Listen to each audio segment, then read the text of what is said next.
Look at this map. You see the Pacific Ocean, North America on the right and Eurasia on the left. Imagine that you need to get from American Los Angeles to Singapore, which is located in Asia. Most of us, if we were pilots, would simply fly in a straight line across the Pacific Ocean, because it's shorter and faster. But if you do actually fly from Los Angeles to Singapore, then your route will be twice as long and will not cross the Pacific Ocean. But what is so terrible in the Pacific Ocean, and why don't planes fly over it? You will learn this and other secrets of air travel right now on Mogol TV. And if you have not yet subscribed to our channel, then be sure to click on the red subscribe button and the bell next to it, so you will always be aware of new interesting videos on Mogol TV. Air travel has long been a common way to travel from one point to another. However, even if you often fly by plane, you are not aware of many secrets that only pilots and airline employees know about.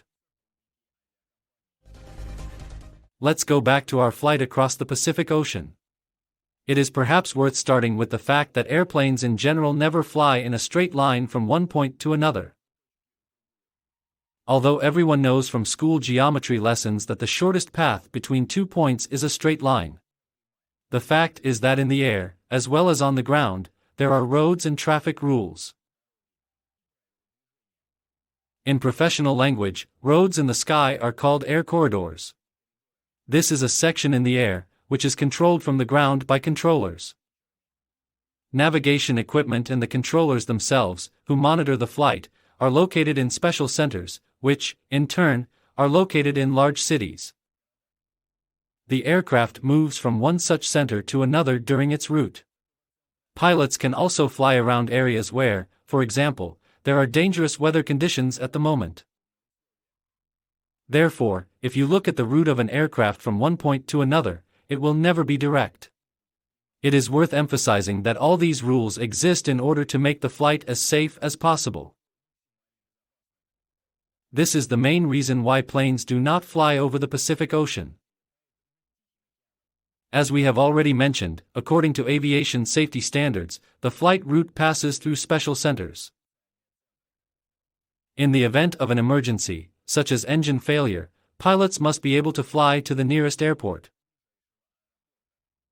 Of course, there are simply no major airports in the middle of the Pacific Ocean.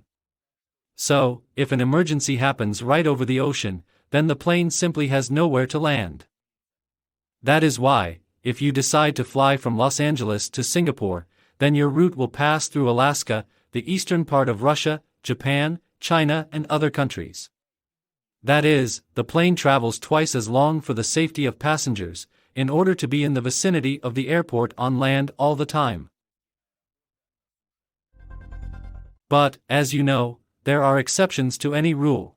Still, there are several air routes that do cross the Pacific Ocean. All thanks to this little dot. It is difficult to see it without zooming in on the map. This is Hawaii, a favorite vacation spot for Americans. Of course, there is a large airport there. Because of this alone, there are only a few flights from Australia to North America that fully cross the Pacific Ocean, flying over Hawaii. But once again I repeat that there are only a few such flights. The vast majority of air routes are laid out in such a way as to go around the Pacific Ocean on land, and not cross it. Question number 2. Why is there a small hole in an airplane window? All those who have ever taken a seat on an airplane next to a window have noticed that there is a small hole in the porthole, regardless of the size or brand of the aircraft. Of course, this is not a through hole, do not be afraid. But what is it for anyway? Despite its tiny size, this hole plays an incredibly important role. Without it, the glass of the aircraft could simply crack or collapse. And that's why, the porthole of the aircraft consists of two glasses, external and internal. The hole is in the inner glass. It normalizes the air pressure between the two glasses, because the temperature on the ground is very different from the temperature at an altitude of 10,000 meters, at which planes fly. At altitude, the temperature is approximately minus 50 degrees Celsius, so when taking off from the ground, when the temperature changes, the pressure between the panes increases. But through this small hole, excess air can escape, and the glass will not crack. By the way, it is thanks to this small hole that the glass does not fog up and is not covered with frost at a height. So you can observe beautiful scenery while flying. Question number 3. Why don't planes provide parachutes in case of an emergency? Yes, according to statistics, the plane is the safest means of transportation in the world. But, unfortunately, plane crashes happen from time to time. Therefore, many ask a logical question: why can't passengers on an airplane be given a parachute? There are several good reasons why a parachute is useless on passenger planes. Firstly, the plane flies at an altitude of about 10 to 12 kilometers, the temperature outside is minus 50 degrees Celsius. Plus a rarefied atmosphere and almost no oxygen. In such conditions, a person will not survive. But most aircraft accidents, on the contrary, occur during takeoff or landing, that is, at a fairly low altitude, and this is simply not enough for the parachute to open. Secondly, the appearance of parachutes for passengers can just lead to disaster. Many people are afraid of flying, and some slight shaking during air turbulence can cause panic. People will start to grab the parachute and rush to the exit and so on. And thirdly, during an emergency situation it is impossible to give all passengers parachutes and leave the cabin in an organized manner, as there may be several hundred people in the plane at that moment. Question number 4. Why does a hard landing happen? Most people believe that how softly an airplane touches the ground on landing depends largely on the skill of the pilot. In general, this is true, but not always. Sometimes pilots can land the plane hard on purpose. This happens in bad weather. If the runway is covered with a layer of water, the crew must land hard so that the landing gear gets as close contact with the ground as possible, and not slide, as this will be much more dangerous. Question number 5. What do pilots eat and how do they do it while flying? This is a very interesting aspect. For pilots, a separate menu is prepared with several dishes to choose from. As you know, the plane is controlled by 2 pilots, and before or during the flight they eat different foods.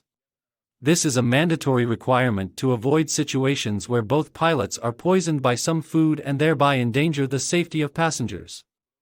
By the way, due to the fact that computer systems can control the aircraft for some time, the pilot can eat right at the controls of the aircraft. Question number 6. Why don't pilots wear beards, mustaches, or piercings? It is very difficult to meet a pilot with a beard, mustache, piercing, or any other specific growths. The fact is that pilots also have oxygen masks in the cockpit in case of an emergency, and a beard or mustache can interfere with the use of an oxygen mask that should fit tightly to the face, thereby compromising the safety of passengers. Therefore, the pilot's face is always clean.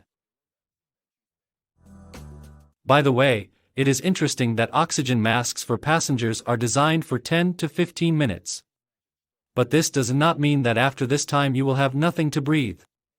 This is enough for the pilot to lower the plane to a breathable altitude, since at high altitude the oxygen level in the cabin is artificially maintained. The pilots have their own oxygen mask, designed for much more than 15 minutes. This is necessary in order to lower and even land the plane without losing concentration. Before each flight, pilots must check the performance of their masks. And a bonus question.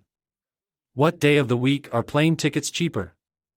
Since air tickets are not cheap, many people wonder if there are days of the week for which tickets are always cheaper. The answer is they are. For flights that will be operated from Tuesday to Thursday, air tickets will cost less. This happens because those who fly on business on a business trip, as a rule, fly away on Monday. And those who fly on vacation try to fly from Friday to Sunday. And since there is more excitement these days, the cost of tickets is higher. Of course, there are exceptions, but this rule applies in the vast majority of cases. Do not forget to like if you liked this video, subscribe to Mogol TV, click on the bell to be aware of new videos, leave your comments under this video.